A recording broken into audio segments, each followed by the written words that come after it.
La trayectoria seguida por un proyectil en su lanzamiento resulta de la composición de dos movimientos, uno vertical y otro horizontal. Estos movimientos son respectivamente.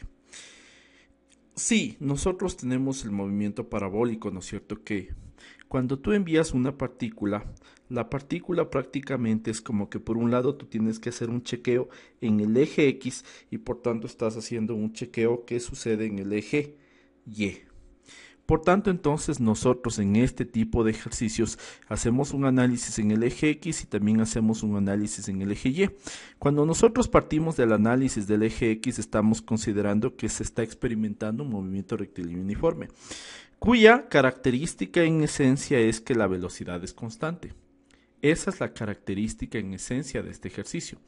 Y al ser la característica de este ejercicio, entonces nosotros en este tipo de enunciados solo disponemos de una sola fórmula, y la fórmula es que la rapidez es igual a la distancia sobre tiempo. En cambio, ¿qué sucede cuando nosotros tenemos en el eje Y?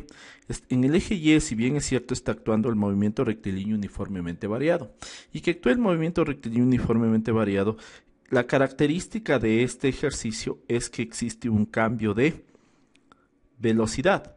Y si existe un cambio de velocidad, da origen a lo que nosotros identificamos con el aspecto de gravedad. Y la gravedad siempre va dirigida hacia el centro de la Tierra, ¿no es cierto? No obstante, tú en este tipo de ejercicio deberás involucrar y recordarte que aquí se van a involucrar algunas fórmulas. Entonces, dentro de estas tres fórmulas tenemos al menos estas, ¿no es cierto?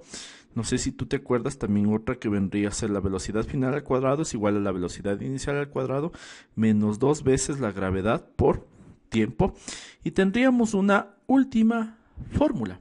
Entonces, en la última fórmula es la altura es igual a menos un medio de la gravedad. Me estoy equivocando en la anterior fórmula, ¿no es cierto? Tengo un pequeño grado de error. Es menos 2 veces la gravedad por la altura. Entonces, este es menos un medio de la gravedad por tiempo más la velocidad inicial. ¿Sí? Tú debes de recordar cada una de las características de esta fórmula. Pues ahora sí revisemos un poco, ¿no es cierto?, el ejercicio. Dice, ¿son rectilíneos uniformes? No, porque al mismo tiempo tenemos dos. Y al tener dos aspectos que considerar, tenemos que el uno es movimiento rectilíneo uniforme y el otro es movimiento rectilíneo uniformemente variado. No. B, rectilíneo uniforme y uniformemente variado con aceleración igual a la de la gravedad. Podría definirse como una posible solución, mira. Uniformemente acelerados, no. Imposible este de acá porque el uno cumple con velocidad constante y el otro, en cambio, solo el otro, el segundo en el eje Y, tiene gravedad que vendría a ser la aceleración, ¿no es cierto? Y la D dice uniformemente variado con aceleración igual a la gravedad y rectilíneo uniforme. Tienes dos características o dos posibles respuestas. Hay que saber escoger cuál es la correcta en este ejercicio. Y si tú ubícate respectivamente, dice que sea rectilíneo uniforme, correcto, es rectilíneo uniforme, hasta ahí estoy de acuerdo entre los dos. Vamos a leer bien correctamente el B, ¿no?